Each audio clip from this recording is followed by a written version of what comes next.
কিয়ামতের মাঠে স্পেশাল কিছু মিম্বর থাকবে। মিম্বর চিনেন? যেখানে দাঁড়ায় ইমাম সাহেব খুতবা দেয়, এরকম মিম্বর থাকবে। এই মিম্বরগুলো হবে নূরের মিম্বর। কিসের? নূর মানে কি? আলো। আলো আলো নূরের মিম্বর থাকবে। ওই কিয়ামতের মাঠে কি আলো থাকবে? এমনিতে মাঠটা তো অন্ধকার। ওই অন্ধকার মাঠে নূরের মিম্বর আল্লাহ পাক দিবেন কাদেরকে? যারা পরস্পরকে এই আল্লাহর জন্য মহব্বত করত।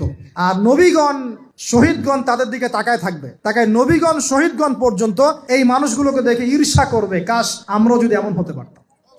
চিন্তা করেন, আল্লাহর জন্য পরস্পর মহব্বতকারীদেরকে আল্লাহ পাক এমন সম্মান দিবেন যেটা দেখে নবীগণ পর্যন্ত ঈর্ষা করতে থাকবে। তাহলে আমরা কি আল্লাহর জন্য পরস্পরকে মহব্বত করতে পারি কিনা? এটা হলো 8-9 নাম্বার। আল্লাহর জন্যই ঘৃণা করতে হবে। আল্লাহর জন্য ঘৃণা কেমন?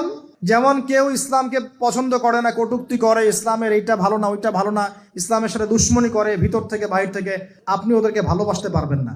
যদি আল্লাহর দুশ্মনদের সাথে আপনার ভালোবাসা থাকে তাহলে আপনিও আল্লাহর দুশ্মনের কাতারে